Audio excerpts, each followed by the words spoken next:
నమస్తే. ప్రస్తుతం మనం గాంధీ భవన్‌లో ఉన్నాం. ఇప్పటికే అందరికీ తెలుసు గత 10, 15 రోజుల నుంచి కూడా నిరుద్యోగులంతా అధికార పార్టీ మీద బగ్గుమంటున్నారు. ఓవైపు అధికార పార్టీ నాయకులేమో కేవలం నిరుద్యోగుల వెనక ప్రతిపక్ష పార్టీ నాయకుల్ని నడిపిస్తున్నారు. అటు కేటీఆర్, అటు హరీష్ రావు, కేసీఆర్ నిరుద్యోగులతోటి ఈ నిరసనలు తెలియజేస్తా ఉన్నారు. నిరుద్యోగులు ఎక్కడ కూడా అన్‌సాటిస్ఫైగా లేరు, సాటిస్ఫైగానే ఉన్నారు అన్నటువంటి కామెంట్స్ కూడా చేస్తున్నారు. సో మాట్లాడదాం ఇదే అంశం మీద. మరోవైపు పార్టీ ఫిరాయింపులకు పాల్పడుతున్నట్టు కూడా ప్రతిపక్షాలు కామెంట్ చేస్తున్నాయి. ఇప్పటికే అధికార కాంగ్రెస్ పార్టీలో వరుసగా జాయినింగ్స్ అవుతా ఉన్నారు. బీఆర్ఎస్ పార్టీ నుంచి కాంగ్రెస్ గూటికి చేరుతున్నటువంటి పరిస్థితి. ఈ రెండు అంశాల మీద మాట్లాడదాం. ప్రస్తుతం మనతో పాటు కాంగ్రెస్ పార్టీ సీనియర్ నాయకులు మానవతరాయ్ గారు ఉన్నారు. మానవతరాయ్ గారు, ఎట్లా చూస్తారు? నిరుద్యోగులు బగ్గుమంటున్నారు, మీరేమో ప్రతిపక్షాలు వెంటుండి నడిపిస్తున్నట్టున్నారు. సో ఏది వాస్తవం? వారి బగ్గుమనట్లేదు కానీ వాళ్ళు ఆవేదన చెందుతున్నారు. వాళ్ళ ఆవేదనని కొంతమంది కావాలని చెప్పి రకరకాల ప్రయత్నాలు చేసి అది కాంగ్రెస్ పార్టీ మీద వ్యతిరేకతని తీసుకొస్తున్నారు. చాలా తప్పు. ఇంత నీచ రాజకీయాలు చేయొద్దు. ఇప్పుడు వాళ్ళు కోరేది న్యాయబద్ధమైనటువంటి డిమాండ్లే, సహసిద్ధమైనటువంటి డిమాండ్లే. ఎందుకంటే ఒక విద్యార్థి నాయకుడుగా నేను ఈ స్థాయికి వచ్చాను కాబట్టి, అంటే నాకు అనుభవం ఉంది కాబట్టి, నిరుద్యోగి అనేవాడు ఒక రోజు సమయం దొరికితే చదువుకోవచ్చు అనేటువంటి ఆలోచనతో ఉంటారు.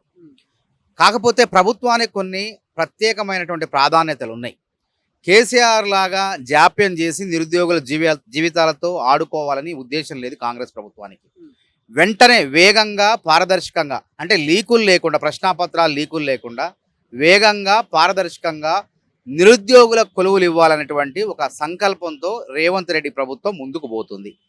అదే ఎందుకు టీఎస్సీ వాయిదా, ఈరోజు కూడా షెడ్యూల్, హాల్ టికెట్ డౌన్లోడ్ అవుతున్నాయి, ఎందుకు మార్పు చేయలేదనంటే ప్రభుత్వ పాఠశాలలు ఆగమవుతున్నాయి, గురువులు లేని చదువులు అవుతున్నాయి.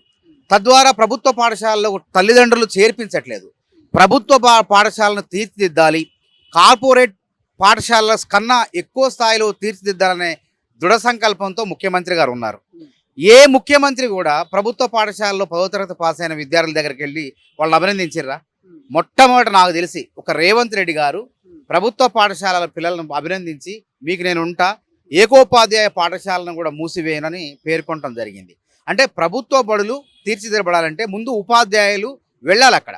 ఆల్రెడీ 10 ఏళ్లుగా ఉపాధ్యాయులకు పదోన్నతులు లేవు. అదేవిధంగా 10 ఏళ్లుగా ఉపాధ్యాయులకు బదిలీలు సరిగ్గా జరగలేదు. కాబట్టి బదిలీలు చేసి వాళ్ళకు పదోన్నతులు ఇచ్చి ఈ కొత్త ఉపాధ్యాయులు ఎవరైతే డిఎస్సి ద్వారా వెళ్తారో వాళ్ళ స్థానాల్లోకి పోయిన తర్వాత వాళ్ళని బదిలీ చేద్దామని, పదోన్నతి కల్పిద్దామని అలా ఆపిరం.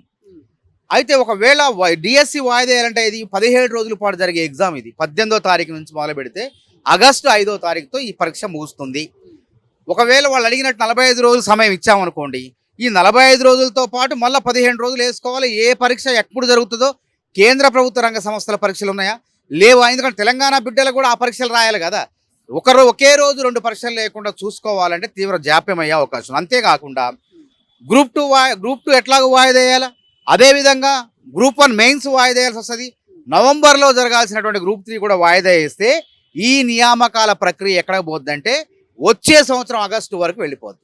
అంటే గత ప్రభుత్వం చేసిన తప్పులు మళ్ళీ మమ్మల్ని చేయమంటారా అనేది రాష్ట్ర ప్రభుత్వం యొక్క వైఖరి తప్ప నిరుద్యోగుల్లో వైఖరి కాదు. అయితే మేమేం చేస్తున్నామంటే, ఇప్పటి వరకు ముళ్ళబాటలు ఉన్నాయి నిరుద్యోగులకు ఒక అయోమయమైనటువంటి గందరగోళ పరిస్థితులు ఉన్నాయి.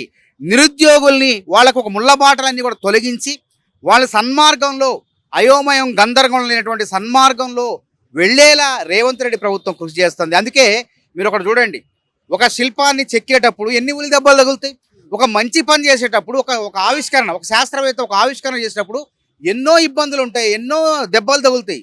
తర్వాత ఆవిష్కరణ అయిన తర్వాత అందరికీ ఉపయోగపడేది. అట్లనే రేవంత్ రెడ్డి గారు సంకల్పం ఏంటంటే ఉద్యోగాల క్యాలెండర్. గత ప్రభుత్వం చేయలేనటువంటి పని రేవంత్ రెడ్డి గారు చేస్తాడు. ఉద్యోగాల క్యాలెండర్ అంటే సర్వరోగ నివారణ జిందాతిల్ ఇస్మాత్. అయితే ఉద్యోగాల క్యాలెండర్ కూడా నిరుద్యోగ సమస్యకు పరిష్కారం.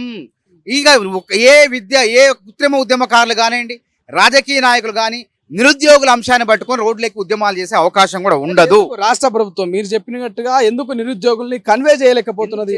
మేమందరం కూడా బతీలాడుతున్నాం, మాకు ఫోన్లు చేస్తుంటే ఓదారుస్తున్నాం.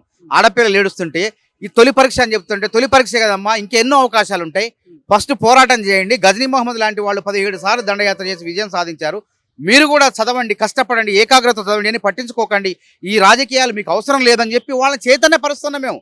కానీ ఇందులో దూరినటువంటి కొంతమంది కోచింగ్ సెంటర్ యజమానులు, కృత్రిమ ఉద్యమకారులు పుండి మీద కారం జల్లేలా వాళ్ళు వాళ్ళ త్యాగాలకు ఏ త్యాగాలకైనా ఒడిగట్టేలా ప్రయత్నాలు చేస్తారు. ఎవరన్నా కొంతమంది యూట్యూబ్ ఛానల్ అంటే మరీ చిల్లర రాజకీయాలు చేస్తారు.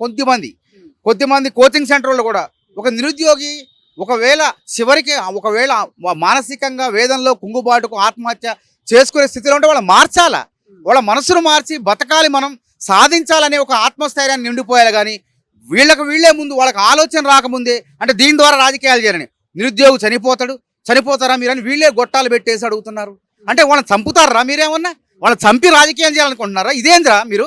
అది మీరు ఎప్పుడన్నా తెలంగాణ ఉద్యమంలో ఉన్నారా? అదే మీరు ఎవడన్నా తెలంగాణ ఉద్యమంలో లేరు, 10 ఏళ్ళ నిరుద్యోగ ఉద్యమం లేరు. కానీ ఇప్పుడు వాళ్ళ యూట్యూబ్లో వ్యూస్ పెరగటం కోసం చిల్లర రాజకీయాలు చేసి నిరుద్యోగుల జీవితాలతో ఆడుకుంటున్నారు. ఇంతకన్నా మీకన్నా కుక్కలు నయం రా, పందులు నయం రా మీకన్నా. అవి చక్కగా రోడ్లు అమ్మట పెంట తిని బతుకుతున్నాయి. అసలైన తొలి వెలుగు. ఫాలో వాట్సాప్ @తొలి వెలుగు official.